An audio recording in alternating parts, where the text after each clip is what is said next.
Mathieu connaît très bien en fait la collaboration qu'ils ont établie depuis longtemps, et Nicolas également. Et Nicolas aussi. D'accord, donc bon, je vais passer assez rapidement sur la première slide qui était une présentation en fait du syndicat de mobilité du Pays Basque à Dour. Donc comme Aurélia n'est pas là, elle nous le présentera si elle arrive. Bon, c'était une introduction générale. Je vais directement aller donc à la première expérimentation et laisser donc la parole, euh, la parole à Nicolas Roussel.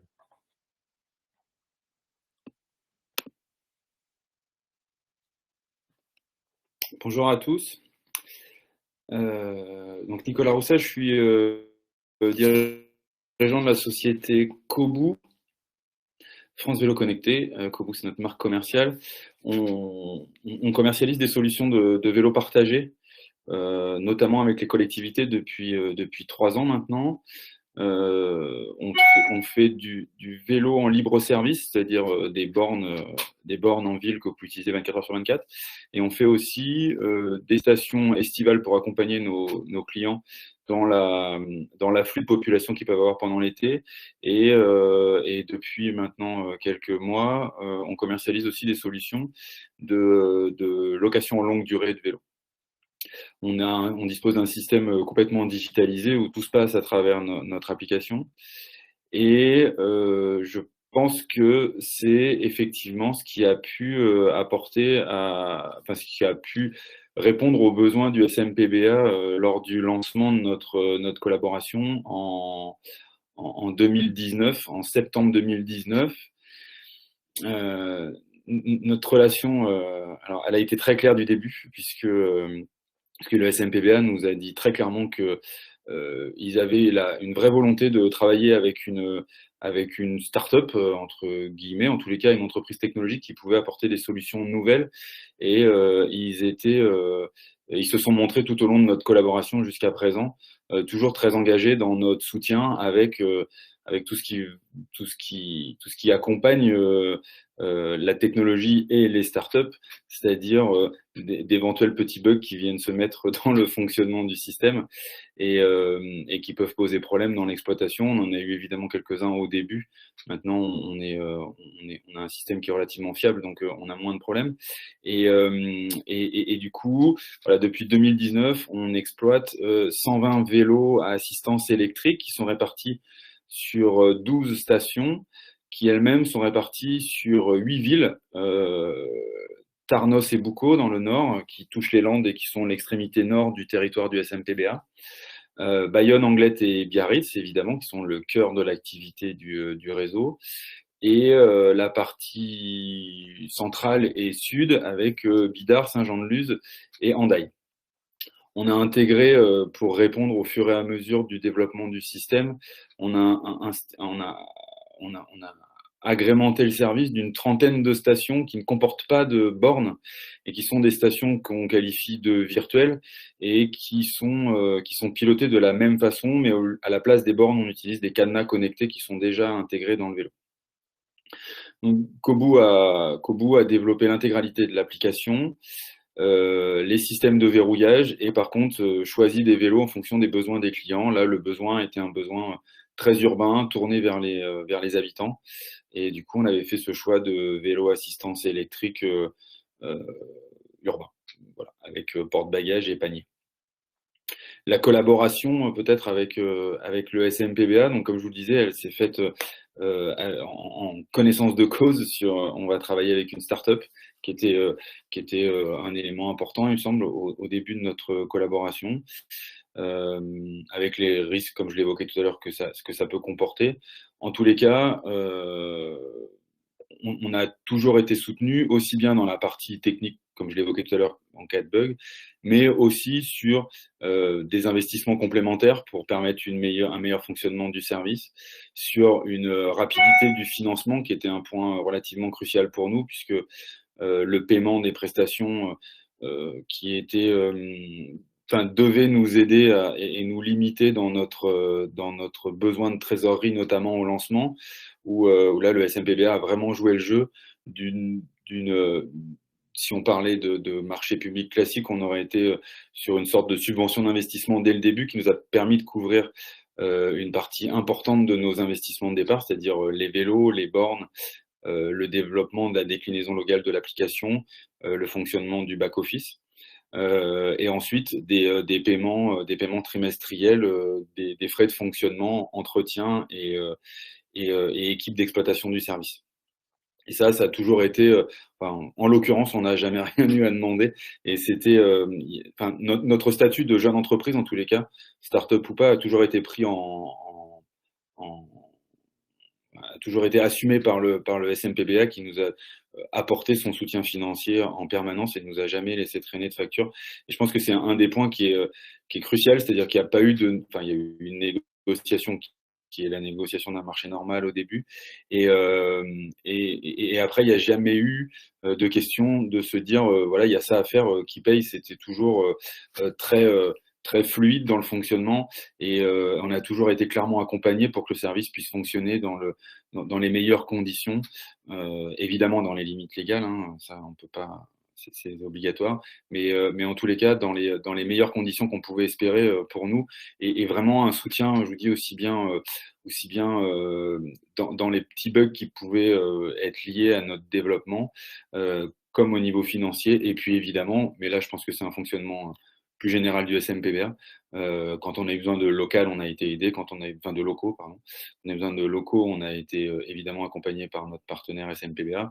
La disponibilité pour les réunions, de la disponibilité pour échanger, une écoute importante sur les évolutions qu'on voulait apporter, l'intérêt des évolutions qu'on voulait apporter au système, et qui nous a permis en 2 ans, on en parlait il n'y a pas très longtemps avec le SMPBA, voilà, passer de ce statut de start-up à un fonctionnement fiable et une équipe qui est passée de je crois 4 personnes quand on a lancé le système à maintenant une équipe de 12 personnes. Ouais, je pense que j'ai fait le tour à peu près de notre partenariat avec le SMPBA. C'est très bien, en plus c'est dans le temps. Donc, entre-temps, Aurélien nous a rejoint. Donc, je vais lui demander éventuellement de compléter avec son point de vue.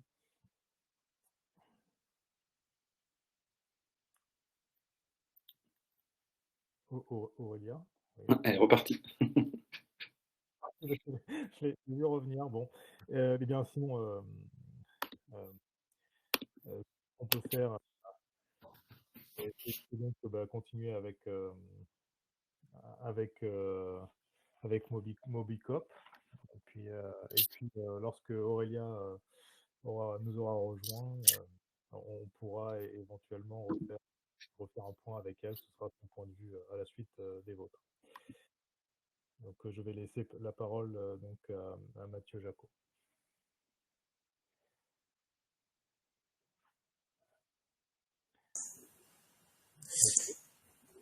Merci, oui. Bonjour à toutes et à tous. C'est vrai que nous ne l'avons pas fait tout à l'heure.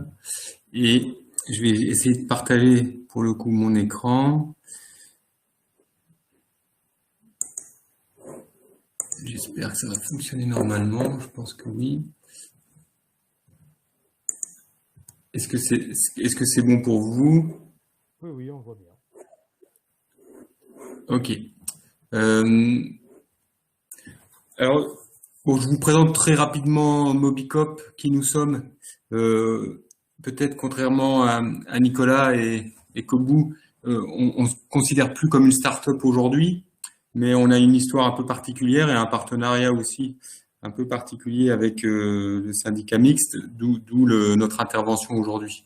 Voilà. Donc, je commence peut-être par vous présenter Mobicop en quelques mots. Bon, nous partageons bien plus que du covoiturage. C'est vrai que notre premier métier, c'est le covoiturage et le développement de plateformes de covoiturage. Donc, pour faire simple, nous sommes un concurrent, mais je ne sais pas si on peut dire ça comme ça, de Blablacar. Blablacar a un service qui est orienté pour faire des trajets de grande distance. Nous proposons plutôt des plateformes et du partage de voitures sur des distances du quotidien. Et donc, c'est dans ce cadre-là que l'on intervient en marque blanche, en fait, pour le syndicat mixte du Pays Basque, avec une marque qui leur appartient. Donc, Mobicop ne fait que proposer l'ingénierie technique d'un service et le support aussi, l'animation du dispositif, mais pour le compte de la collectivité et avec la marque de la collectivité, puisque le service s'appelle TchikTchak dans le cadre du Pays Basque et ne s'appelle pas Mobicop. Voilà. Donc notre cœur d'activité, c'est le covoiturage, mais on a développé des services autour du covoiturage, sur des parties un peu diagnostiques de la mobilité, dans les plans de mobilité, et puis aussi des services autour de l'autopartage, notamment la gestion optimisée des véhicules dans les organisations, y compris pour pouvoir proposer du covoiturage professionnel. Et puis le dernier axe, c'est ce qu'on appelle le transport solidaire. C'est l'idée de non pas avoir des covoitureurs, mais des chauffeurs bénévoles qui peuvent transporter dans les territoires peu denses des personnes qui n'ont pas accès à la mobilité, accès à une voiture ou accès au transport en commun. Voilà en gros pour nos activités. Et bien sûr, on travaille énormément avec des collectivités locales, des grandes entreprises, des grands comptes, mais aussi beaucoup de collectivités locales, dont parmi elles, bien sûr, le syndicat mixte des mobilités du Pays Basque. Et dans les aventures de start-up, vous le savez tous, et des entreprises en général, c'est quand même beaucoup les équipes qui font la différence et la manière et l'énergie que l'on peut mettre, et notamment au début, si on pense aux start-up, et je pense aussi que dans la relation avec les donneurs d'ordre, les clients, y compris les collectivités locales, c'est très important. On est dans un secteur des collectivités locales réglementé par le Code des marchés publics, mais ça ne veut pas dire que la relation et la capacité à mener des projets et à avoir une qualité de relation avec les membres de la collectivité ne va pas primer. Je dirais presque au contraire. Voilà, c'est extrêmement réglementé, et pour faire la différence dans ce qui est réglementé, la relation et le partenariat qu'on va pouvoir instaurer va être déterminant. Voilà. Donc d'où l'importance d'une équipe une fois encore. Donc nous aujourd'hui chez Mobicop, c'est maintenant 25 personnes un peu partout en France, avec un pôle technique à Nancy, mais on a des gens un peu partout, y compris dans le Pays Basque. Une particularité aussi et qui a beaucoup intéressé le Pays Basque, c'est dans notre approche technologique. On sait bien que quand on est une entreprise qui démarre, même si c'est plus notre cas, l'innovation et la capacité de différenciation va être déterminante. Donc j'ai un peu parlé de l'équipe et de la relation, mais la capacité à innover, à proposer des services innovants pour se différencier par rapport aux grands comptes va être extrêmement important. Et dans notre cas, on a quand même choisi deux choses particulières. Un, nous sommes une coopérative. Donc, vous n'avez pas beaucoup d'entreprises qui ont ce statut de coopérative, peut-être encore moins dans les startups. Mais qu'est-ce que ça veut dire une coopérative? Ça veut dire que on a une diversité d'actionnaires avec un actionnariat ouvert, avec des associés, et notamment des associés, dans notre cas, qui peuvent être des collectivités locales. C'est-à-dire que, ce n'est pas le cas du Pays Basque, mais ça pourrait le devenir un jour, pourraient être associés de l'entreprise et d'autres collectivités, d'autres entreprises, mais aussi les bénéficiaires de nos services peuvent être associés de l'entreprise. Et donc, s'ils le font, ils le font non pas sur la focalisation de rapporter le plus d'argent possible sur l'investissement qui est fait, donc il y a une réalité économique qui s'impose à nous, mais il y a aussi un objectif d'intérêt collectif, puisque nous sommes une coopérative d'intérêt collectif. Donc ça veut dire que nos actionnaires vont être vigilants au développement de l'entreprise et de l'activité et du sens de l'activité que l'on propose. Et donc quand on est dans le cadre de la mobilité, du covoiturage, que ce soit du vélo d'ailleurs ou du covoiturage, on est bien sur ces notions de service avec impact environnemental et social, au-delà de l'équilibre économique que nous devons trouver. Donc ça, c'est aussi déterminant dans le partenariat que nous pouvons avoir, et ça peut parfois faciliter la discussion avec des collectivités locales. On n'est pas juste une entreprise qui essaie de plumer de l'argent public, comme parfois certaines entreprises peuvent être perçues. Alors ça peut être que de la perception, et parfois ça peut être une réalité.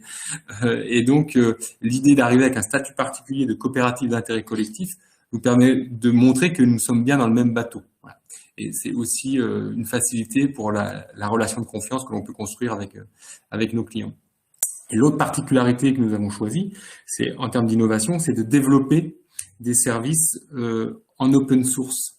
Là aussi, c'est l'idée de construire sur de l'intérêt collectif. Donc, on a choisi que nos développements, bien qu'innovants, puissent être récupérables facilement et qu'il n'y ait pas une dépendance absolue à l'entreprise que nous sommes. Voilà. Donc, ça nous oblige, nous, à être extrêmement performants, non seulement en termes d'innovation et en termes de qualité de service, pour continuer à conserver nos clients et à faire du chiffre d'affaires avec eux, puisqu'on ne peut pas juste dire on achète une technologie, enfin, le donneur d'ordre, le Pays Basque, ne peut pas dire je vais juste acheter une technologie dont Mobicop est propriétaire. Ils sont extrêmement innovants et je ne peux pas la trouver ailleurs, je vais la prendre chez eux, puisque si potentiellement, demain, si la relation que l'on a avec eux ne convient plus, comme nos développements sont open source, le Pays Basque peut très bien dire, moi je récupère le logiciel et je confie la suite du développement ou la suite de l'exploitation du service à une autre entreprise qui connaît le code informatique. Donc c'est à la fois un choix fort que nous avons fait de dire nous développons nos services en logiciel libre, mais ça participe aussi à une mutualisation complète de ce que l'on peut proposer, y compris avec tous nos clients et toutes les collectivités locales. Pour pas que les collectivités locales, c'est quand même de l'argent public qui est investi, qu'elles se disent qu'elles investissent 10 fois dans le même logiciel. Voilà. Et là, aujourd'hui, c'est pas le cas, puisqu'avec l'open source, il y a un contrôle et une mutualisation, en fait, des développements qui sont faits. Alors, ça amènera peut-être des questions particulières sur le modèle économique, on en reparlera peut-être tout à l'heure. Et puis, donc la dernière chose que je voulais vous mentionner, c'est je disais que nous n'étions pas une start-up, puisqu'en fait, notre histoire remonte à 2008, même un peu avant. Et au départ, on avait un statut juridique qui n'était pas celui d'une coopérative. Mobicop naît de la fusion et du rapprochement entre deux structures en 2018. Une start-up, en fait, qui s'appelait Covivo, et une association qui s'appelait Covoiturage Libre. Et donc, c'est le rapprochement et la fusion entre une entreprise, une start-up tout à fait classique, et une association qui a donné naissance à la coopérative. Donc, il est évident que l'association, elle avait l'intérêt général inscrite dans ses gènes. Il se trouve que l'entreprise l'avait aussi, mais c'était pas statutaire. Et le rapprochement entre les deux a permis de créer cette coopérative qui désormais maintenant s'appelle bien Mobicop. Et ce que je voulais vous mentionner, c'est si je remonte à l'histoire du début de l'entreprise Covivo, elle n'a pu se développer et se maintenir. En 2009, il n'existe que 4 ou 5 services de covoiturage, opérateurs de covoiturage en France, et il y en a beaucoup qui ont disparu, et il n'en subsiste de l'époque, nous ne sommes plus que 3. Hein. Vous savez très bien que dans les startups, il y a aussi de la casse. Et donc, dans les 3, il y a Blablacar, bien sûr. Donc, Blablacar, nous, et un troisième qui s'appelle La Rouverte à Grenoble. Et ce que je voulais vous dire, c'est que ce qui a été déterminant pour nous dans notre modèle économique et dans la survie de notre start-up, c'est justement un premier marché public avec une collectivité locale. Quand nous avons, qui à l'époque était le département de l'Isère, quand nous avons commencé notre développement, nous avions un modèle économique qui est très proche de celui de Blablacar aujourd'hui, c'est-à-dire prélever des commissions sur notre plateforme, sur les échanges entre covoitureurs. Mais nous sommes arrivés avec une technologie innovante qu'on appelle covoiturage dynamique. C'est cette idée de rapprocher les gens en temps réel. Donc, vous connaissez sans doute ça un peu partout parce que tout le monde le fait aujourd'hui, mais à l'époque, nous étions les seuls à le faire. Et on a séduit une collectivité par cette approche innovante, la géolocalisation en temps réel des covoitureurs pour rapprocher covoitureurs et passagers, un peu comme Uber le fait aujourd'hui avec les taxis. Tout ça, Uber n'existait pas en 2009, hein, on parle d'entreprises très récentes. Et nous, on était déjà là-dessus en 2009-2010. Et le département de l'Isère a fait un appel d'offres. Et nous avons gagné cet appel d'offres. Et c'était aussi pour vous dire que ça fonctionne parfois aussi très bien les appels d'offres quand on recherche des services innovants. En face de nous, on avait Orange qui a répondu. Hein. Et sauf que Orange, c'était conceptuel. C'est un grand groupe qui avait imaginé un service de covoiturage dynamique de manière conceptuelle. Nous, on est arrivé avec notre innovation, elle était déjà faite. Et bien entendu, on a eu la chance d'être reçu, d'être auditionné, et donc de créer de la relation à ce moment-là. Et là, on est arrivé avec un prototype lors de l'audition qui a fini de convaincre le donneur d'ordre, donc le département de l'Isère, qui avait des compétences en termes de mobilité. À l'époque, les départements n'ont plus cette compétence-là aujourd'hui.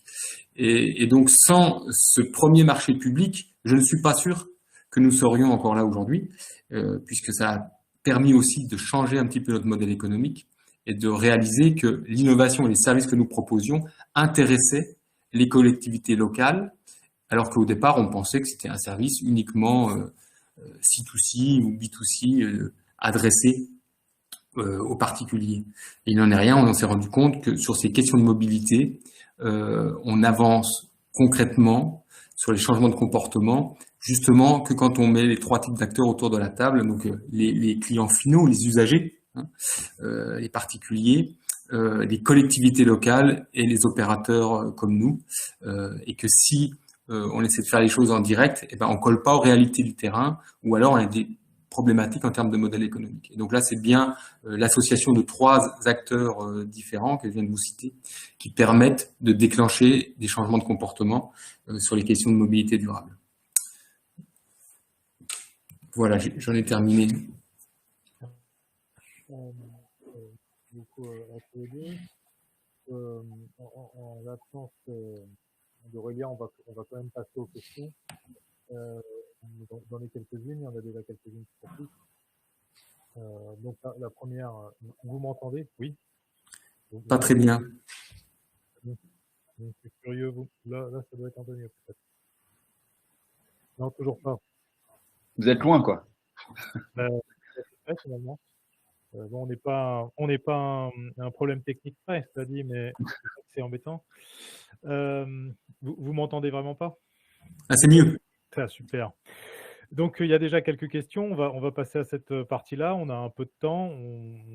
On a déjà une ou deux questions. J'en ai également, moi, une ou deux. Donc, je vais lire celles qui ont été posées donc, dans le chat. Comment avez-vous pris contact avec donc, le SMBPA et alors, ça va être deux questions de réponses différentes, j'imagine. Mais voilà, comment vous aviez pris contact et est-ce que vous avez réussi à atteindre d'autres marchés publics? On a eu un début de réponse, mais bon, vous avez changé de statut. Pour Mobicop, vous avez changé de statut entre-temps. Donc, voilà, je vous pose la question. Donc. Peut-être on va commencer du coup par Nicolas. Ok. Alors, comme l'évoquait Mathieu, là, nous, on était effectivement une start-up parce qu'on avait un besoin de financement, parce qu'on voulait avoir un accès au marché un peu rapide. Donc, on a mis un petit peu d'argent au début sur le commercial. Et c'est ça qui faisait de nous, voilà, on a des investisseurs enfin des investisseurs institutionnels qui ont pris des parts de marché substantielles, des parts de notre capital, pardon, substantiel. Et ce qui nous a permis de très vite nous positionner sur le premier marché qu'on souhaitait prendre, qui était les collectivités de taille intermédiaire. Alors, taille intermédiaire, ça a l'avantage de vouloir tout dire et rien dire. Normalement, ça vexe pas les petites et les grosses se sentent encore supérieures. Donc, on peut attaquer tout le monde avec ce positionnement-là. Nous, on avait, voilà, on avait très vite, on a fait une équipe commerciale dont la mission était et est toujours de prospecter les collectivités qui ont soit déjà des expérimentations en cours autour des thématiques du vélo, notamment dans la mobilité durable, on vise quand même plutôt, nous, le vélo. Donc, quand il y a des trottinettes seulement, on n'y va pas trop. Mais partout il y a du vélo, des marqueurs, alors que ce soit la participation sur des AMI, l'appel à projet de l'ADEME à vélo ou des choses comme ça. Nous, on rencontre le plus systématiquement possible les techniciens dans un premier temps, puis éventuellement les élus, ou alors, à par l'intermédiaire de salons, on essaye d'attraper des élus. Pour le SMPBA, ça s'est passé exactement comme ça, c'est-à-dire qu'on a rencontré une partie de l'équipe lors d'un salon qui s'appelle les Rencontres nationales du transport public, où il y a, c'est très drôle, c'est des très très gros salons où il y a plein de bus, et dans un tout petit coin, il y a des acteurs du vélo. Mais dans un tout petit coin, il y a le vélo, mais on commence à prendre un peu plus de place. En tous les cas, tous les élus passés, et on en a attrapé un certain nombre ce jour-là, dont une partie de l'équipe du SMPBA. Et après, on a fait un travail commercial normal, c'est-à-dire qu'on est venu, on a rencontré Aurélia, en l'occurrence, Guillaume Laval et Vianney Berthaud, enfin toute l'équipe qui avait un rôle dans le vélo. On leur a présenté notre façon de faire, avec une démonstration, etc. Et quelques mois après, est sorti un marché auquel on a répondu et qu'on a remporté. Et c'est à peu près la même méthode qu'on met en place en permanence, nous, de façon très simple. Hein. On a une activité commerciale, on rencontre des techniciens, on essaie de rencontrer des élus, il y a un marché qui sort et on essaie de le remporter. Ce qui nous permet d'avoir maintenant une petite dizaine ou douzaine de collectivités avec lesquelles on travaille. Et à part une où on a je sais plus, 7 vélos, 8 vélos, toutes les autres sont passées par des marchés publics. C'est plus de 40 000 €. Voilà, avec une mise en concurrence normale et une publicité autour du. Voilà. On est dans une vraie logique commerciale standard avec les collectivités. Et on n'est pas. Malgré cette démarche-là, on n'est quand même jamais à l'abri, enfin, on n'est pas protégé par un statut de petite entreprise par rapport à d'autres. Donc, on est dans une démarche commerciale vraiment standard, pas forcément agressif parce que les collectivités aiment pas ça, mais d'une façon générale, on se comporte avec eux comme on se comporterait avec un acteur économique normal. D'accord, très bien. Mathieu, peut-être? Alors, j'avoue que je ne sais plus.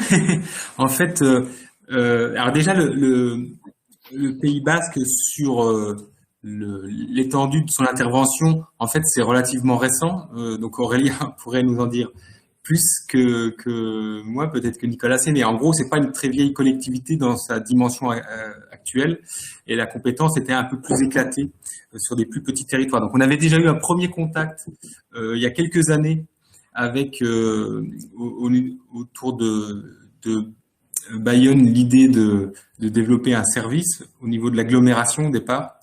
Et puis ça n'avait rien donné, ça n'avait pas abouti. Et ensuite, il y a eu une deuxième prise de contact, donc beaucoup plus récente, il y a peut-être 2 ans ou 1 an et demi. Et là, je crois que c'est quelqu'un des services du Pays Basque qui en fait était en pleine réflexion sur ces questions de mobilité et du covoiturage, et qui avait vu un peu passer l'initiative Mobicop. Et donc là, on leur a proposé, nous, de présenter un peu qui nous étions, ce que nous faisions, et voilà. Mais sur un contact très informel au départ. On ne savait même pas qu'il y aurait un appel d'offres, voilà, le calendrier, etc. Donc c'était plutôt apprendre à se connaître, voir ce que l'on proposait, et pour notre part, mieux connaître ce territoire qui était en train de se structurer de manière un peu nouvelle sur la question des mobilités. Voilà. Et puis après, quelques mois après, en fait, ça s'est traduit par plus de prises de contact et un cahier des charges et un marché public, un appel d'offres auquel nous avons répondu. Voilà. Donc, c'est très variable, en fait, les prises de contact. Parfois, on va tomber, comme Nicolas l'a dit, au niveau des collectivités, sur les élus. Mais les élus, l'idéal quand même, c'est quand il y a convergence entre le sentiment ou l'approche de l'élu et des services, et que tout ça se fait à peu près au même moment. Donc, vouloir convaincre un élu contre l'avis des services, ça sert pas à grand chose. Vouloir convaincre les services contre l'avis de l'élu, c'est là aussi inefficace. L'idéal, c'est quand tout ça s'organise de concert. Et généralement ça se passe bien et entre guillemets on n'a pas besoin de rencontrer les élus, c'est pas notre métier à nous, il y a des services qui sont faits pour ça, voilà. Mais il se trouve quand même, je le précise parce que parfois de rencontrer ou de connaître les élus, ça peut être un déclencheur, ça peut être un accélérateur. Alors après il y a l'effet aussi, mais qui est peut-être presque malsain. Il y a aussi l'effet de la start-up du coin.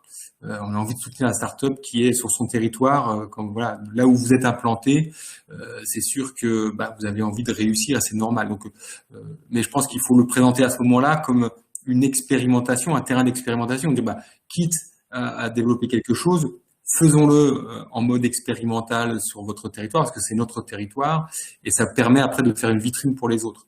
Mais sinon, la rencontre avec les élus est moins déterminante en mode normal, même si on n'est jamais à l'abri de formes de lobbying. Et nous, ça nous est arrivé tout d'un coup de se rendre compte que un concurrent, de fait, débarque à un endroit sur lequel on a fait tout un travail avec les services, et puis tout d'un coup, paf, il y a un concurrent qui arrive. Il n'y a même pas eu de consultation ou d'appel d'offres, parce que vous savez, il y a des seuils dans les marchés publics en fonction des montants. Et là, voilà, à ce moment, des fois, il peut y avoir le choix d'un élu qui dit, voilà, je les ai rencontrés un tel, vous me les mettez en place, et il n'y a plus à discuter. Ça peut arriver, mais c'est pas le cas le plus général. D'accord, voilà. Donc ça fait un peu écho à une deuxième question, c'est pour Mathieu, celle-ci. Vous avez d'autres acteurs publics que le SMBPA comme client, ça c'est ce que vous venez de dire. Quelles sont de quelle nature sont-ils Parce que là, on a évidemment un syndicat de mobilité. Est-ce que vous avez, en termes de taille, en termes de région, vous êtes sur toute la France, plutôt régional, parce qu'il semblerait quand même qu'au début, vous évoquiez cette facilité quand même d'être sur son, entre guillemets, territoire. Voilà. Enfin, sur son territoire, façon de parler. Oui, alors, c'est très variable. Hein. Donc, nous, on a en effet proposé des choses sur nos territoires, puisqu'on les connaît bien, et voilà.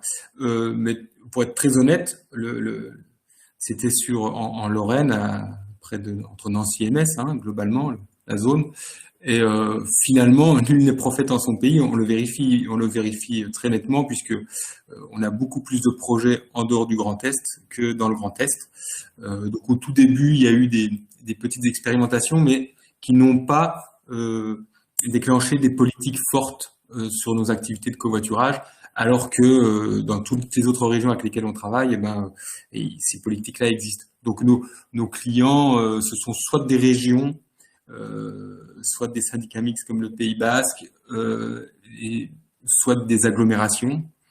En fait, c'est toutes les tailles, en fait, hein, soit des communautés de communes. Voilà. Les plus petites territoires avec lesquels on travaille, ce sont des communautés de communes, et les plus grosses, ce sont les régions.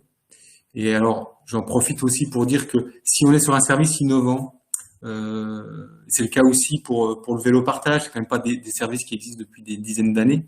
On est aussi, par rapport aux collectivités, sur des compétences qui ne sont pas obligatoires, entre guillemets, qui ne sont pas des compétences où la collectivité est obligée d'implanter un service. Alors c'est à la fois une contrainte, puisque ça veut dire que sur le papier, juridiquement, il n'y a pas de marché.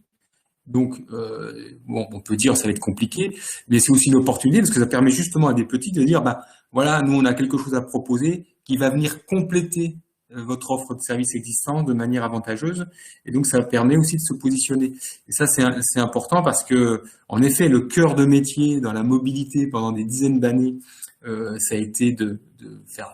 Nicolas l'a dit, hein, c'est des bus. Vous allez au salon, il y a des bus, éventuellement des tramways et des métros si vous êtes dans des grosses agglomérations, mais voilà. Et donc non, il n'y a pas que ça. Et la mobilité, c'est un tas d'autres services connexes. On appelle ça les nouvelles mobilités, mobilité partagée, peu importe. Donc parmi elles, l'usage partagé de la voiture, du vélo et autres services qui sont inventés. Et je ne sais plus pourquoi je vous disais tout ça, mais j'espère que j'ai répondu à la question. Non, si ça répond à la question. J'en avais une autre parce qu'à vous entendre, tous les deux, on a l'impression que, un peu indifféremment de vos statuts qui sont très divers et du type de collectivité enfin, ou de syndicat auquel vous vous adressez, vous avez l'air de dire que finalement, bon, bah, comme tout le monde, bah, vous répondez à des appels d'offres et puis parfois ça passe. C'est un peu en dissonance avec ce qu'on a pu entendre dans la journée de start-up innovantes qui disaient nous, ça passe jamais. En tout cas, pas quand on l'affronte comme ça frontalement. Alors, j'avais deux questions pour que vous puissiez chacun un peu étayer vos propos.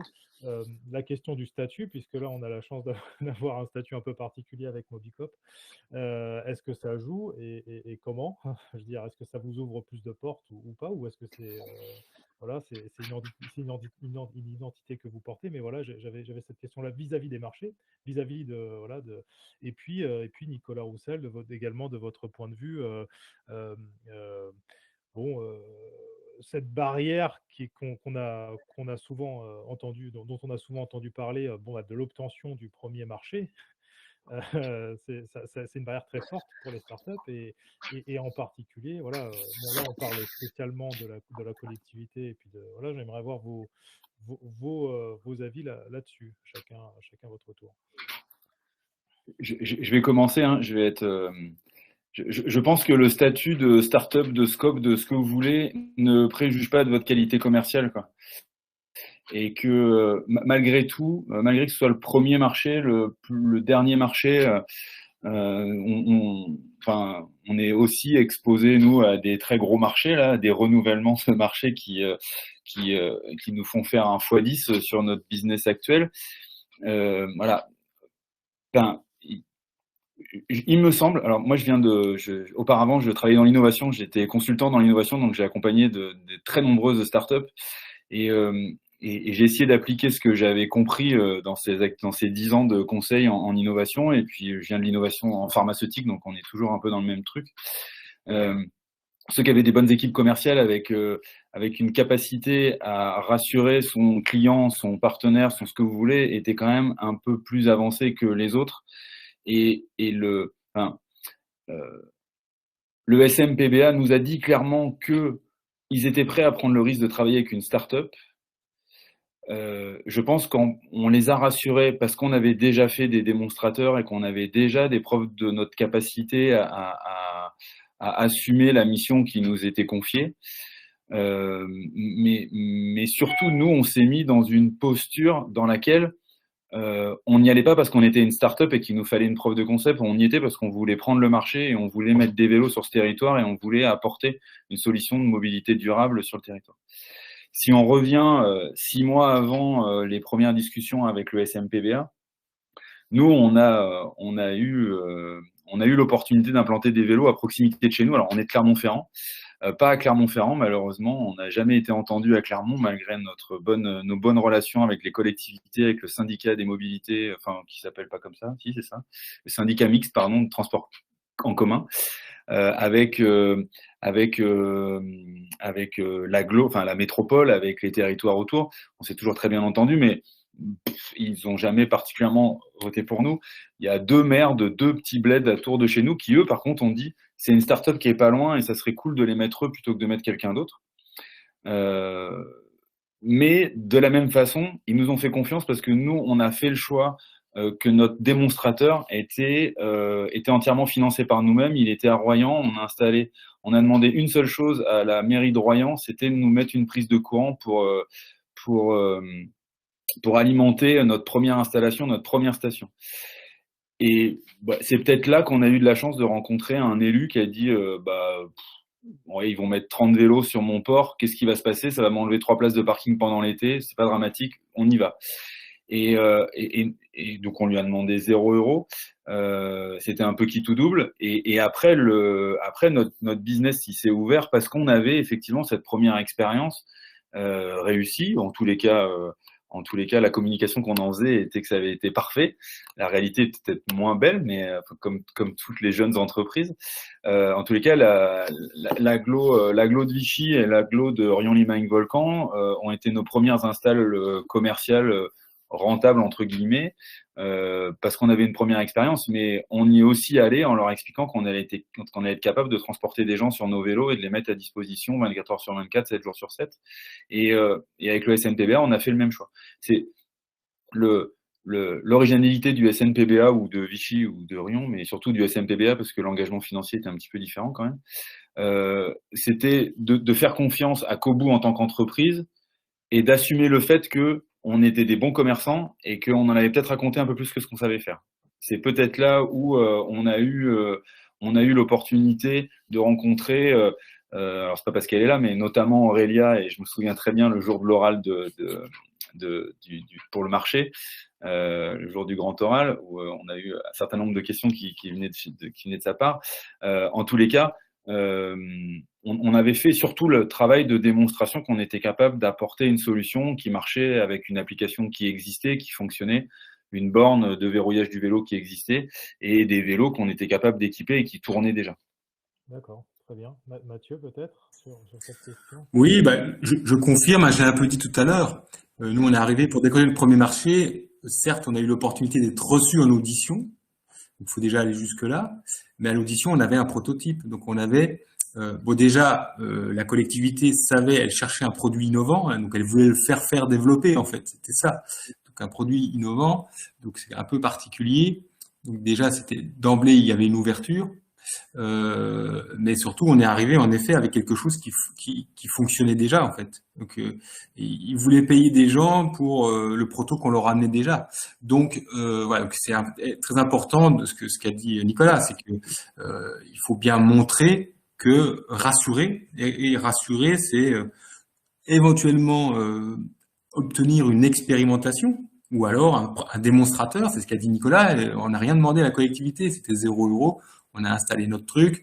Bon, après, il peut y avoir en effet un discours commercial, mais je crois que je confirme que c'est très difficile. Je confirme que c'est très difficile de convaincre les collectivités juste en répondant à un appel d'offres. Je dirais même, ça ne sert à rien de répondre à un appel d'offres auquel vous pouvez répondre si vous n'avez eu aucun contact avec la collectivité avant. Ou alors, il faut vraiment être sûr que vous êtes meilleur que les autres. Et qu'il y a un point qui fait… Excuse-moi Mathieu, mais excuse-moi juste sur ce point-là, c'est le cas de toutes les entreprises du monde. Si vous n'êtes pas identifié avant, ça sert même pas, enfin, il n'y a pas d'intérêt de répondre à un marché. Oui, mais parce que c'est pour pas donner l'illusion, en fait, que comme c'est un marché public et qu'il y a obligation de recevoir toutes les offres qui se valent, etc., il y a une forme d'illusion, en fait, qui serait de dire, sur le papier, officiellement, un strict inconnu peut remporter un marché. Non, mais tu as raison, c'est pas vrai. Et donc, il faut un minimum être connu avant. Et donc, pour être connu avant, soit un élément très différenciant, vous êtes les seuls, ça peut arriver, hein, vous êtes les seuls de France à faire quelque chose, ça tombe pile poil au bon moment, mais à ce moment-là, il y aura eu un travail amont de la collectivité qui aura identifié et qui vous aura contacté en disant « Ah, on a vu que vous faisiez un truc intéressant » parce qu'ils font des recherches très précises. Ils tombent sur vous, voilà. Et donc ça me fait faire aussi un autre parallèle, c'est que pour le coup, il faut expérimenter ou avoir un démonstrateur, ou alors en effet pas oublier de communiquer aussi sur ce démonstrateur, parce qu'après comment la collectivité peut vous identifier et vous retrouver. D'où l'importance aussi de un peu du marketing et de communiquer sur le dispositif et toute l'importance aussi de ces fameux concours qui peuvent exister où vous allez être repéré, etc., etc. Voilà.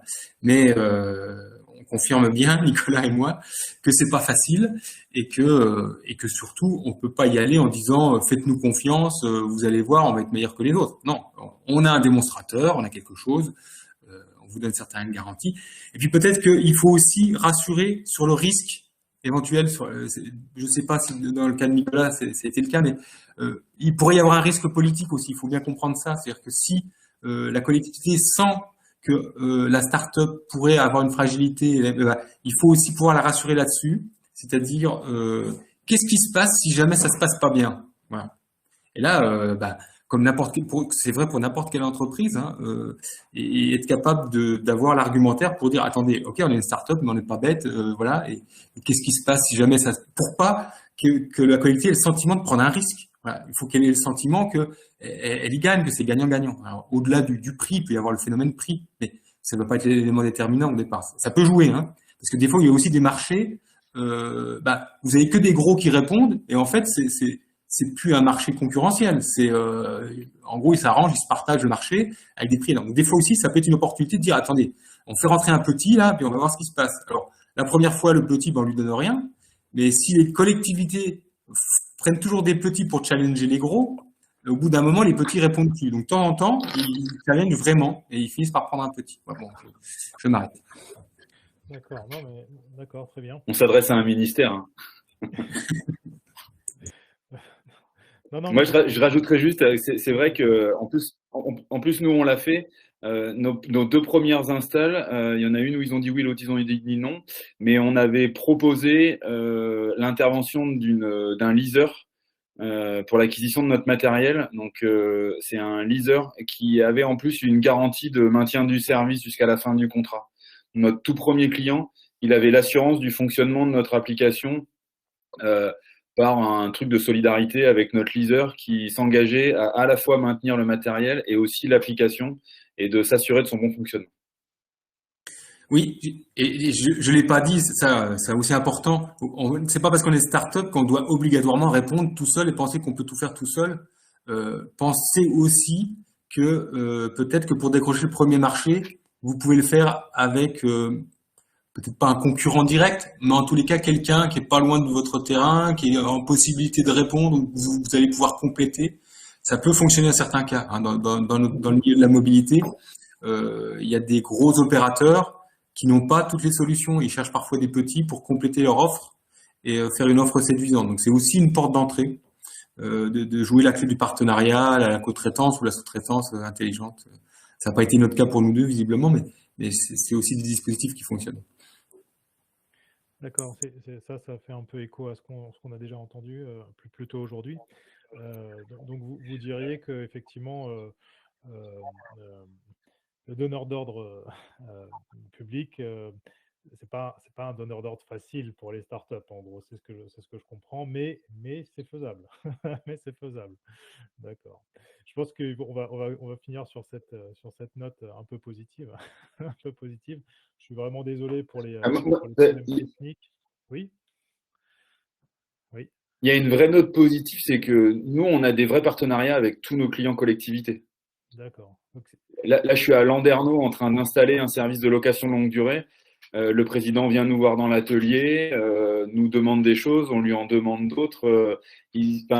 Nous, dans tous les cas, je l'évoquais tout à l'heure avec le SNPBA, il y a notamment dans les petits territoires, dans les territoires intermédiaires, comme je disais tout à l'heure, pour vexer personne, mais dans les moins grands, en tous les cas, il y a une vraie volonté ils sont vraiment à l'écoute de nos besoins. Enfin, en tous les cas pour nous, je ne sais pas pour toi Mathieu, mais pour nous, en tous les cas, ils sont vraiment à l'écoute et ils ont besoin du service une fois qu'ils se sont engagés dedans. Et voilà, là en l'occurrence, dans le marché dont je vous parle, il y a un problème sur les vélos. On a augmenté le prix, les dépenses liées au vélo parce que c'est la crise du vélo en ce moment. Et le président m'a dit, vous inquiétez pas, on a besoin que vous restiez 4 ans de toute façon. Voilà. S'il nous assassine tout de suite, de toute façon, c'est terminé quoi. Donc au-delà des difficultés un peu formelles qu'on peut rencontrer en tant que start-up sur les marchés publics, il y a une réelle volonté d'accompagnement et un réel soutien de la part des Moi, donneurs c'est comme d'ordre. ça que je le vis. Oui, mais oui, Ouais, c'est vous comme ça que je le vis. Et par contre, je vais rajouter juste un dernier truc, et promis, je m'arrête après. En tant que consultant, c'est le consultant qui parle. Quand on veut vendre un truc, il faut le vendre d'abord, et après, on dit qu'on est une start-up et qu'on voilà.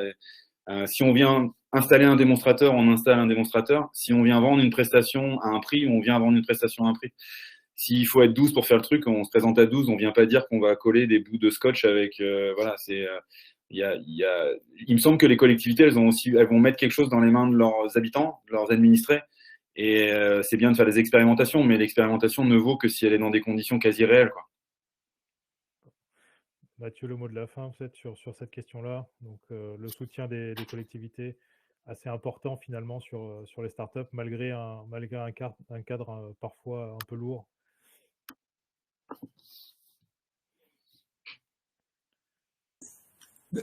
Pardon, c'était pour moi la question. Oui, non, c'était le mot de la fin pour vous. Ah oui. Voilà, ouais.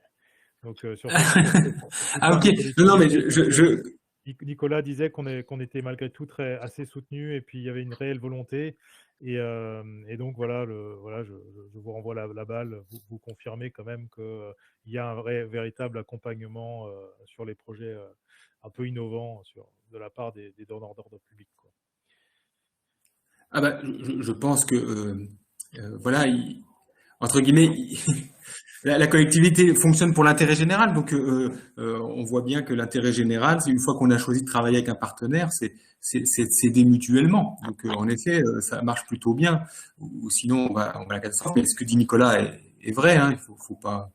C'est pas parce qu'on est une start-up qu'il faut bricoler. Et voilà. Donc, D'accord. Très bien. Bien, merci beaucoup à tous les deux. Encore désolé pour les aléas techniques et pour Aurélien qui n'a pas pu nous rejoindre. Je vais passer la main donc à la présentation du service d'Atagir de l'ADEME, donc à Martin Régnier et aux animateurs de la session suivante. Merci beaucoup, Mathieu et Nicolas. Excusez-nous encore pour le souci technique. Et puis à bientôt. Au revoir. Merci Arnaud. Pas de souci. Au revoir. au revoir, merci à vous. On est surtout désolé pour Aurélia, mais j'espère que on aura Non, il n'y a pas de problème. Oui, c'était très bien. Merci beaucoup. Merci, au revoir, bientôt. Au revoir. Hop, donc rebonjour tout le monde. Pour ceux qui ne m'ont pas vu ce matin.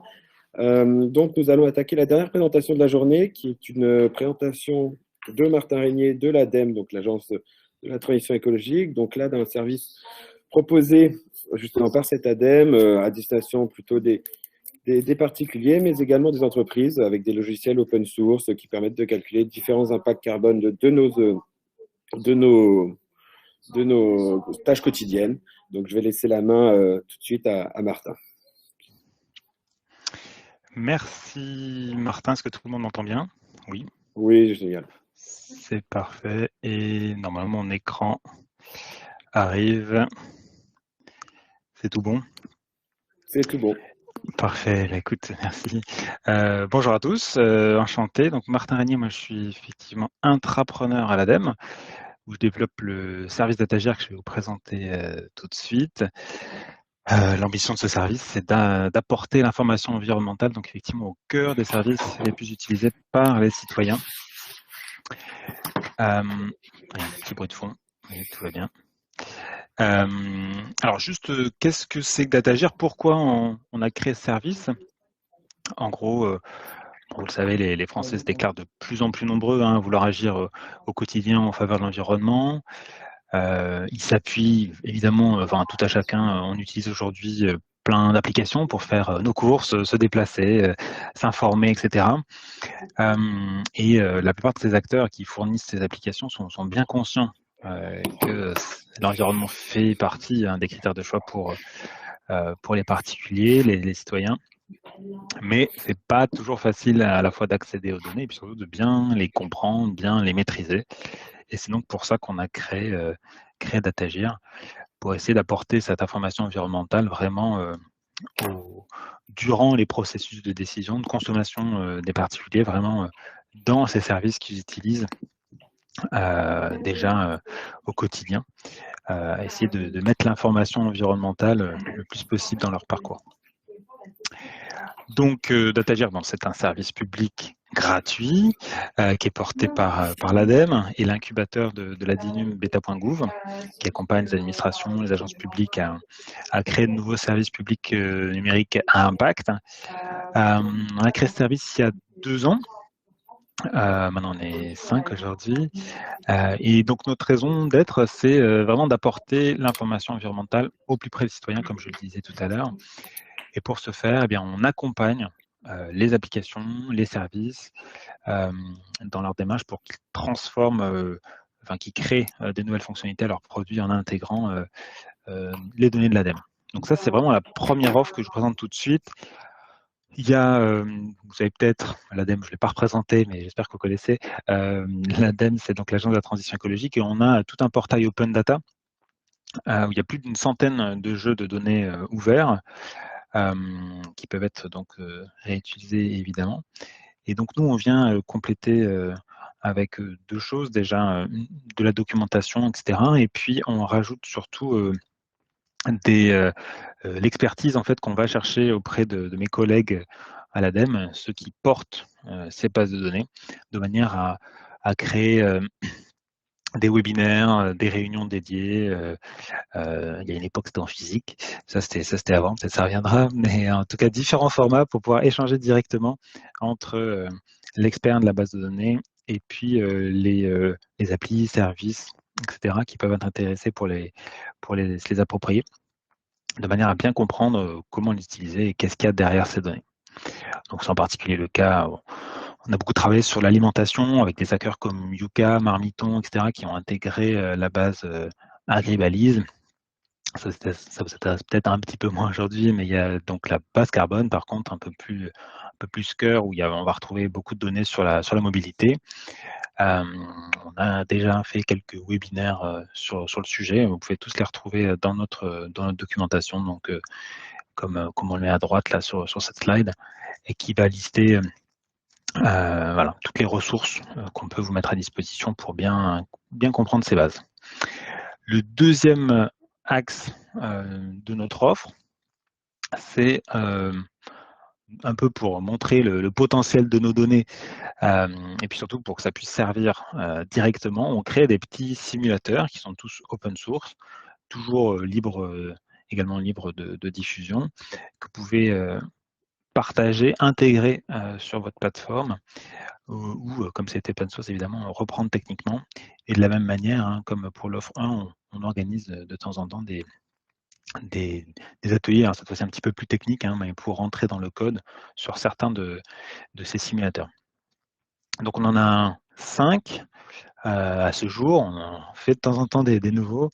Bon, je vais passer assez rapidement sur celui sur l'alimentation, qui vous intéressera peut-être à titre personnel, mais voilà, pour choisir des fruits et légumes de saison.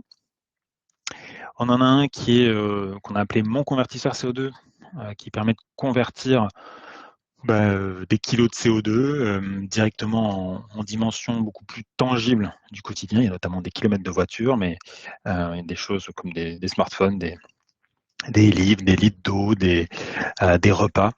Il y a un petit plus pour ajouter un petit peu ce que vous voulez dans une liste qu'on vous propose. Vous pouvez aussi le faire dans l'autre sens, si vous pouvez mettre 10 km de voiture ou 200 km de voiture, et puis vous aurez les équivalents autour qui se recalculeront.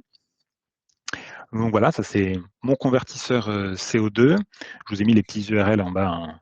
Ils ne sont pas très compliqués à retrouver. Et puis si on en vient donc vraiment sur le transport, on en a un qui est dédié au transport, donc on a appelé Mon Impact Transport, qui permet de facilement comparer les principaux modes de transport. Voilà, quand je mets 15 km, là, le petit GIF qui est sur l'écran, vous pouvez voir un peu les modes de transport classiques qui vous permettent de faire cette distance. On peut cliquer sur chacune des barres pour avoir les informations plus précisément sur les données qu'il y a derrière. On peut aussi rajouter des petits bonhommes dans les voitures pour favoriser le covoiturage et montrer l'impact bénéfique du covoiturage, évidemment. J'en profite pour vous montrer sur ce petit GIF, on voit comment intégrer un de nos simulateurs. Voilà, on clique sur ce petit bouton qui est sur la droite et il y a juste un petit bout de script qui est à coller directement après sur votre site. Vous pouvez éventuellement modifier quelques paramètres, mais voilà, c'est très simple. C'est une fois que vous avez copié ce script, ça s'intégrera automatiquement à votre site et ça sera en permanence à jour. Voilà pour la petite parenthèse un peu technique. Et puis, le deuxième qui est directement lié au transport, c'est ce qu'on appelait donc télétravail, qui permet de mesurer les émissions évitées grâce au télétravail, juste en renseignant un petit peu le parcours qu'on avait l'habitude de faire avant de télétravailler, ou de comparer deux situations, et de voir un peu ce que ça représente quand on cumule tout ça sur l'année. Alors ça reste juste pour les déplacements, il y a d'autres effets de bord, enfin d'autres effets rebonds qu'il peut y avoir sur le télétravail, quand on s'achète un écran, quand on reste chez soi, on laisse plus le chauffage, etc. Et là, on s'est concentré sur le déplacement, mais ça peut représenter des montants d'émissions de CO2 non négligeable, hein, surtout quand on a pas mal de kilomètres en voiture. Et puis, c'est un peu notre produit phare. Donc, le dernier qui est donc NoGest Climat, qui est sur l'ensemble de l'empreinte carbone en tant que citoyen. Donc, peut-être vous en avez tous à peu près un 11 tonnes, mais là, l'enjeu, c'est déjà de monter sur la balance, de voir à combien on en est à travers un petit questionnaire assez rapide hein, sur l'alimentation, le transport, les logements, les biens qu'on achète et puis le numérique. Quelques petites questions vraiment assez ludiques et ensuite on vous propose des gestes concrets au-delà de votre simple résultat. Il s'agit de vous aider à diminuer ce montant et on propose donc des gestes concrets, personnalisés pour aider à diminuer cet impact sur le climat sur chacune de ces catégories. Et quand je disais personnalisé, c'est parce que c'est vraiment adapté à ce que vous avez renseigné. Typiquement, si vous avez déjà dit que vous ne preniez plus la voiture, on va pas toutes les actions qui concernent la voiture seront grisées. Elles ne seront pas évidemment, elles ne vous seront pas proposées. Voilà, donc ça c'est NoGest Climat. Et la petite nouveauté que je voulais simplement souligner sur NoGest Climat, c'est qu'on vient de sortir un mode conférence ou groupe où vous pouvez définir une sorte de salle avec un URL dédié. Donc ça sera en nogestclimat.fr/conférence/ le nom de votre salle. Et puis vous envoyez à tous ceux que vous voulez cette URL, à vos collègues, vos collaborateurs, vos amis, pour faire cette simulation tous ensemble et voir un petit peu le résultat qui peut apparaître comme vous le voyez là à l'écran et comparer un petit peu le groupe. Et voilà, dernier point que je voulais ajouter, j'ai déjà dit, tout ça c'est open source, c'est complètement transparent. Je fais un petit point sur NoGest Climat, mais c'est le cas pour l'ensemble des autres. Il y a une documentation qui est assez détaillée.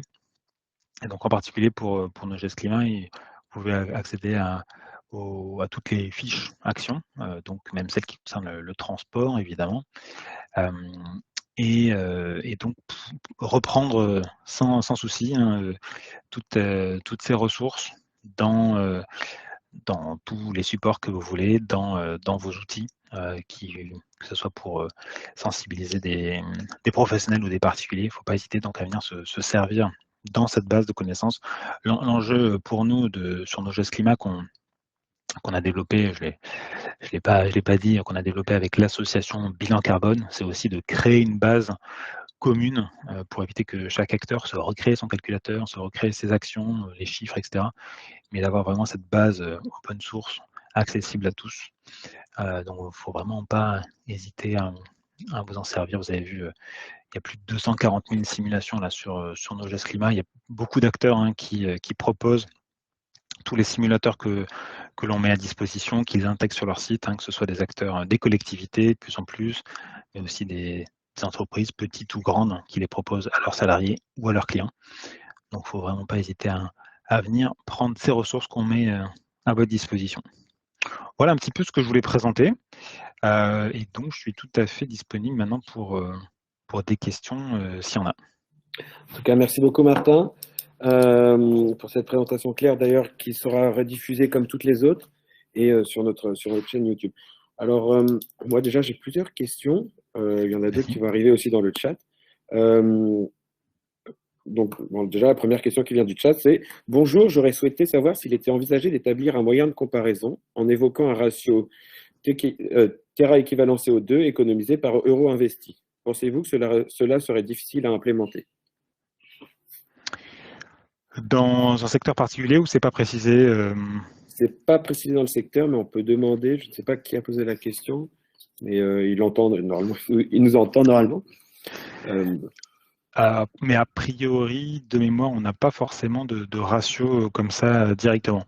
Peut-être n'hésitez pas à tout petit peu préciser votre question. Ouais, alors là on a le nom de celui qui a posé la question.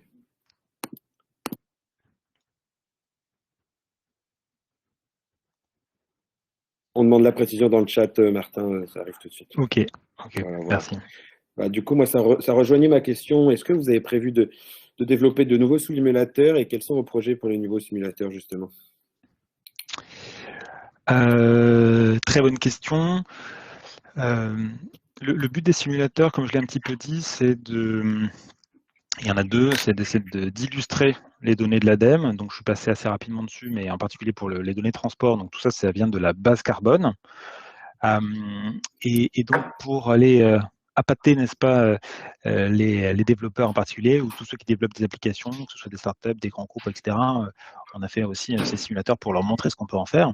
Et puis, évidemment, ça peut être utile, parce qu'on pense que les diffuser, ça permet de toucher massivement aussi des gens. C'est déjà une première proposition qui a de la valeur. Et donc, les simulateurs, les prochains, il faut qu'ils aient sans doute des nouvelles données à proposer. Donc, il y a des études de l'ADEME qui les sortiront à l'automne, qui nous permettront de proposer des nouveaux simulateurs. Et puis après, il y a parfois aussi des nouveaux cas d'usage qu'on nous propose, sur lesquels on travaille. Après, on n'a pas une feuille de route de calculateur qui est précisément définie. Je ne peux pas complètement évoquer tous les sujets, parce qu'il y en a aussi des internes pour l'ADEME. On développe certains calculateurs pour l'ADEME. Mais voilà, l'enjeu, c'est bien d'essayer d'accompagner la diffusion d'une nouvelle base de données avec un petit calculateur qui va permettre de l'explorer et d'en montrer le potentiel. Et du coup, pour rebondir sur ce que tu dis sur tes bases de données, est-ce que aussi les bases de données de l'ADEME sont en open source, en libre accès? Oui, effectivement. Elles sont en open data je pourrais vous mettre le lien effectivement dans le chat d'ailleurs, sur data.mm.fr. Il y en a plus d'une centaine. Hein. Je ne l'ai pas mis directement dans mes slides, mais il y a plus d'une centaine de jeux de données, dont pas mal sur les transports. Donc, il y a la base carbone. Après, on va retrouver, si ça intéresse un peu plus sur la partie transport, on va retrouver la base s'appelle Car Labeling, donc c'est les émissions des voitures neuves, ainsi que les émissions de polluants, semble-t-il. Je ne connais pas toutes les bases de données encore, mais Très bien, merci.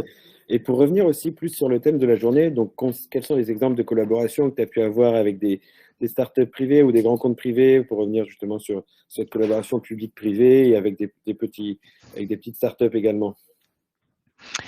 Les principales collaborations, donc c'est de deux types, enfin, qui rentrent un peu dans l'offre que je présentais tout à l'heure. À la fois, donc, on a pu présenter pas mal ces données-là à différentes startups du milieu. On n'a pas encore vu certaines les intégrer. On a pas mal d'échanges, mais on n'a pas forcément vu encore jusqu'où ça allait, et comment ils avaient intégré dans leurs produits finalement les données de la base carbone, en gros, qui sont des kilos de CO2 par kilomètre passager, hein, pour faire simple.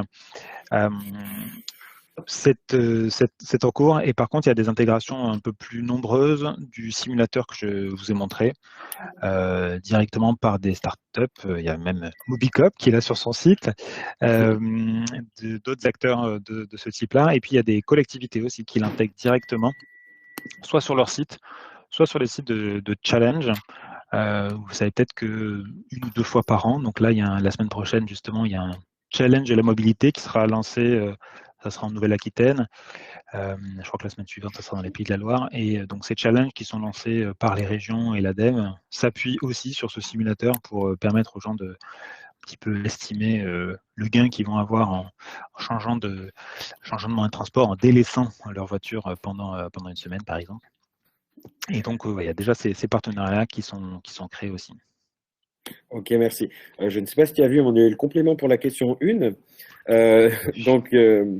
Donc voilà, donc le secteur sera en particulier le secteur des investissements publics, donc transport, chauffage, aménagement du territoire.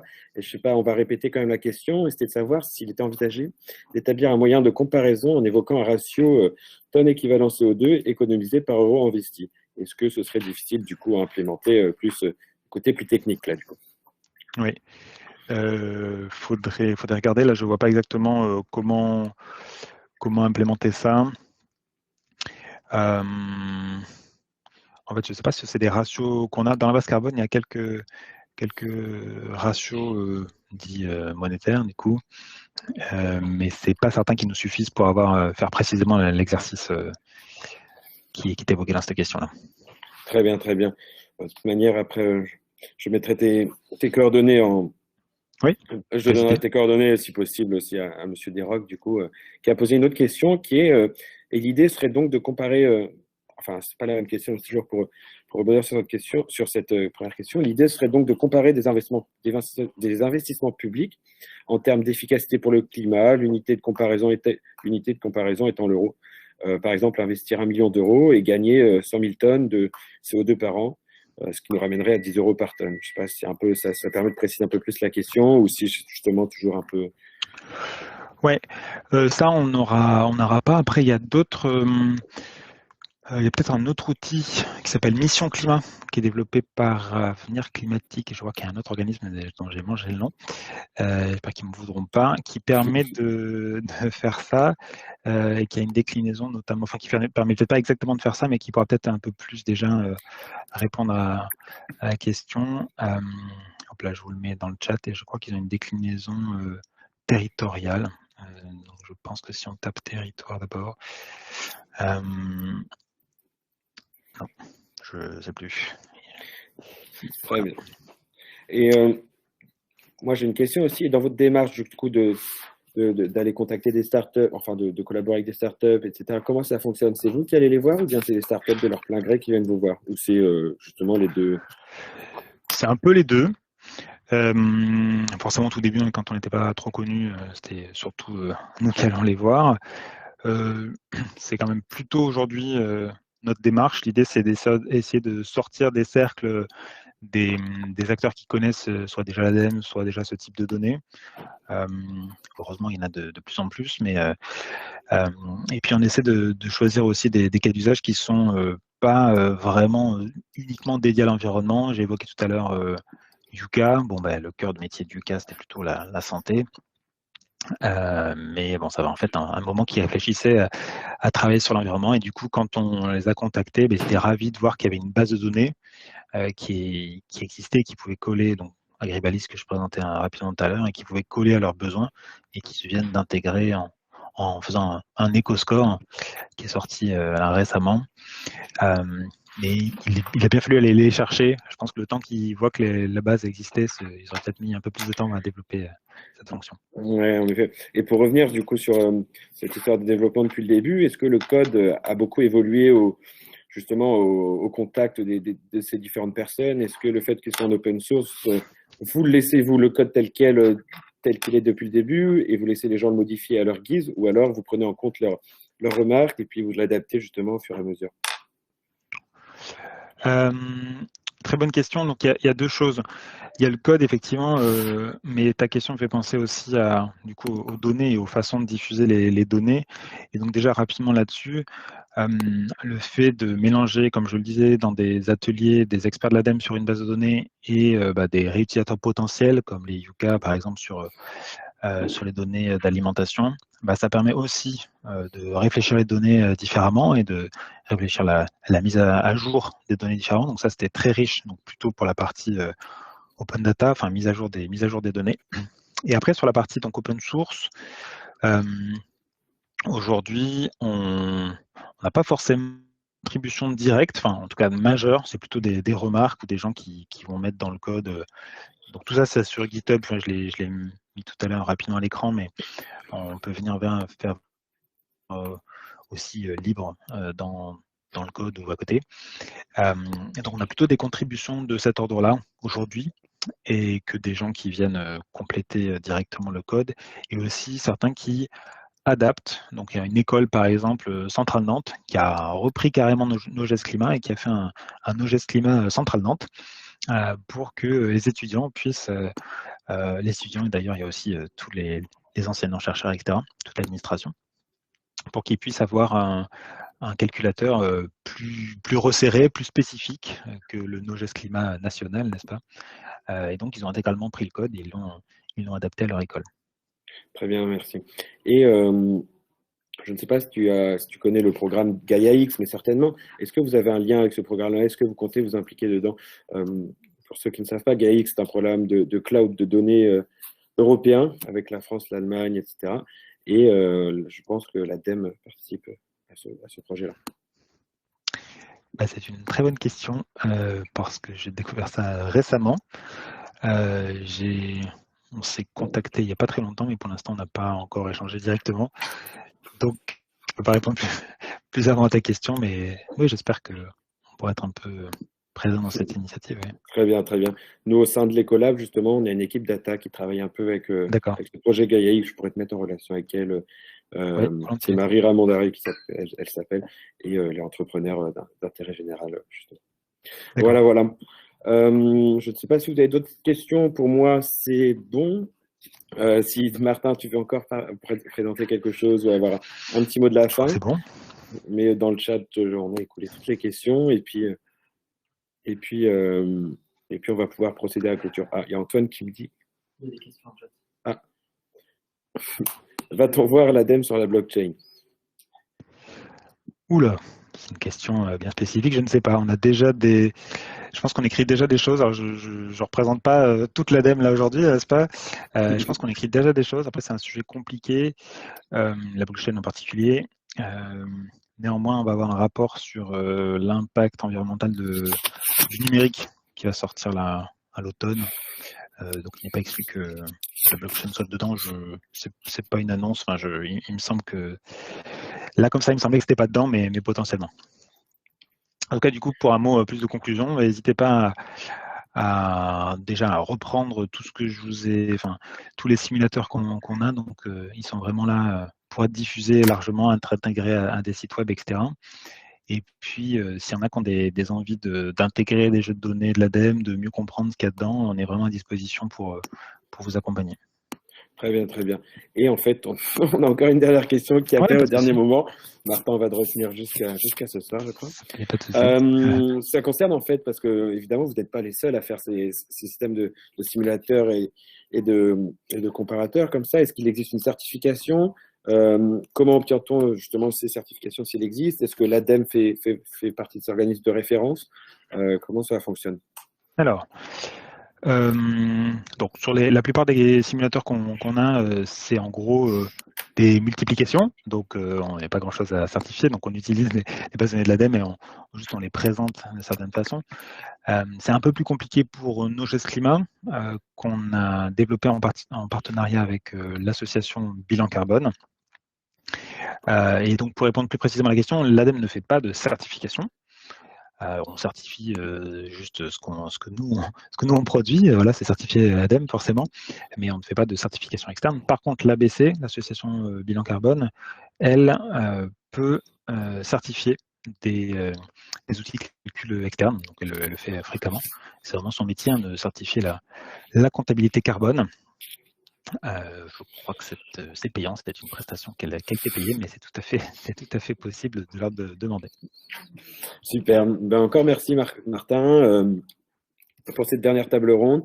Et puis moi, je vais laisser la parole maintenant à Hélène qui va faire la clôture et qui va vous présenter un peu les prochaines séances et un petit bilan de la journée. Merci encore Martin. Avec plaisir, merci à toi. Bonjour, merci beaucoup.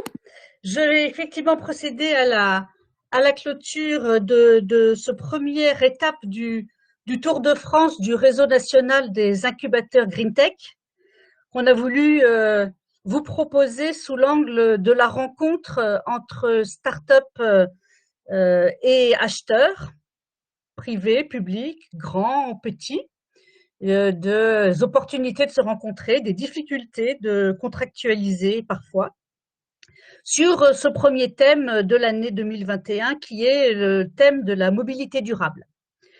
Et à propos du thème de la mobilité durable, justement, je souhaite profiter de ces quelques minutes pour faire de la pub d'un nouvel acteur dans notre écosystème de la mobilité durable et de la rencontre entre l'administration, les services publics et tout l'écosystème de l'innovation de la mobilité durable.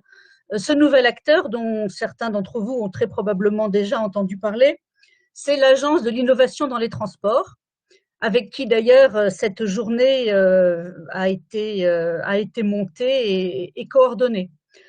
L'Agence de l'innovation dans les transports, elle n'existe pas encore tout à fait, elle sera opérationnelle cet été et elle a été annoncée par le ministre délégué chargé des Transports, M. Djebari, le 8 avril. et elle est mise en place en coordination entre très grandes directions de notre ministère, la Direction générale des infrastructures, des transports et de la mer d'une part, et la Direction générale de l'aviation civile d'autre part. Cette agence de l'innovation dans les transports, elle souhaite répondre aux mêmes constats, aux mêmes freins et proposer des solutions qui sont tout à fait en ligne avec le fil rouge de la journée qui est en train de se clore. Les besoins, on les connaît, hein, les enjeux du changement climatique, les enjeux de la révolution digitale, les enjeux de l'offre d'une nouvelle solution de mobilité, de nouvelles solutions de services de transport qui soient adaptées au territoire. Le constat des freins dont on a parlé aujourd'hui, qui peuvent être dépassés, on le sait, mais avec des bonnes idées et aussi pas mal d'énergie.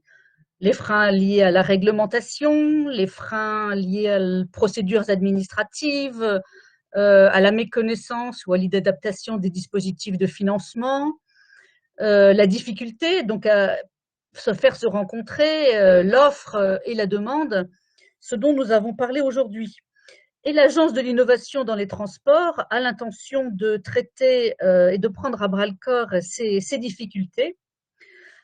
Elle vise 3 grands objectifs: coordonner les différents acteurs de l'innovation en France sur le thème de la mobilité et des transports, les services du ministère, mais aussi les grands laboratoires d'innovation publics et privés, mais aussi les instituts de recherche, les startups, les incubateurs, les PME, les financeurs de l'innovation, etc.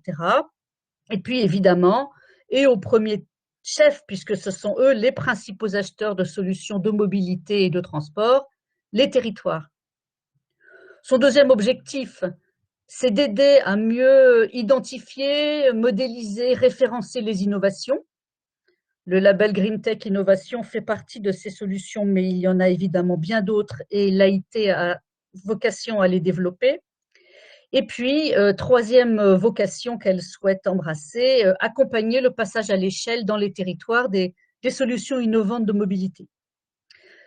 Claire Barito, qui sera la responsable de l'Agence de l'innovation dans les transports, elle en est la la préfiguratrice actuellement. Donc Claire Barito est membre de la DGITM et c'est l'actuelle directrice de la mission innovation numérique et territoire de la DGITM. Donc un certain nombre d'entre vous ont déjà dû avoir affaire à elle. Donc, vous pouvez retrouver tout ce que vous souhaitez savoir sur l'Agence de l'innovation dans les transports, sa préfiguration et ses futures missions sur le site French Mobility, France Mobilité, qui est très facile à trouver dans les moteurs de recherche de Google et qui est peut-être déjà dans vos raccourcis. Donc, à tout seigneur, tout honneur, l'Agence de l'innovation dans les transports devait être mise en valeur lors de la clôture de cette journée. Il me reste à vous remercier tous d'avoir participé à cette journée, auditeurs, auditrices, intervenants, intervenantes, organisateurs, organisatrices. Tout l'enregistrement de cette journée va être rediffusé sur la chaîne YouTube de la Green Tech Innovation. Les intervenants et leur support peuvent être aussi retrouvés sur le site internet de la Green Tech Innovation, à l'onglet du réseau national des incubateurs de Green Tech. Notre journée d'échange se clôt, mais elle continue jusqu'à 17h40 pour les derniers rendez-vous d'affaires qui se déroulent en parallèle des interventions publiques. Je vous prie de nous excuser, bien sûr, pour les soucis techniques. Nous savons que l'organisation en distanciel est toujours un peu compliquée.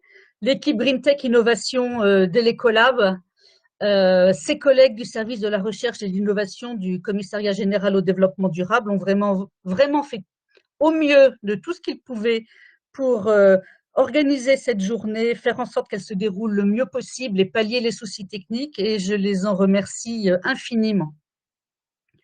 N'hésitez pas, les uns les autres, à nous faire part de vos remarques et de vos suggestions pour les futurs événements du réseau, en remplissant en particulier le questionnaire qui va vous être adressé. Questionnaire de satisfaction, mais aussi, n'hésitez pas, c'est tout aussi utile, questionnaire de suggestion. Merci infiniment au Réseau national des incubateurs GreenTech pour nous avoir appuyés pour l'organisation de cette journée et l'organisation des journées suivantes, puisque je vous invite à la prochaine étape du Tour de France du réseau des incubateurs GreenTech, prochaine étape qui aura lieu toujours en distanciel, mais nous espérons que cette situation-là va s'amoindrir dans les mois qui viennent. Prochaine étape qui aura lieu le 29 juin 2021.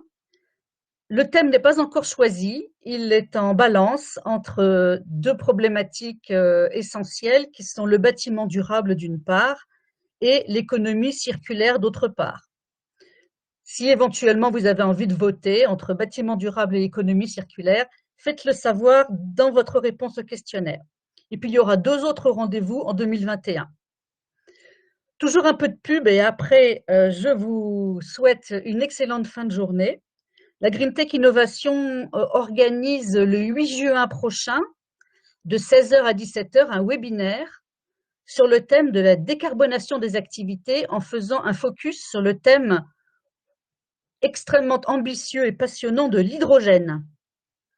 Et vont en particulier participer à ce webinaire d'1 heure la Direction générale de l'énergie et du climat du ministère de la Transition écologique, le ministère de l'Enseignement supérieur et de la Recherche et une start-up, Lyfe, L-H-Y-F-E, qui a eu l'honneur d'être labellisée il y a quelques jours seulement French Tech Green 20, donc les 20 premières start-up extrêmement d'excellents niveaux qui ont été identifiés au nom du nouveau label Green 20, Green 20 de la French Tech, dont vous savez qu'elle est organisée par le partenariat entre nous-mêmes et la French Tech du secrétariat d'État au numérique et la Direction générale des entreprises.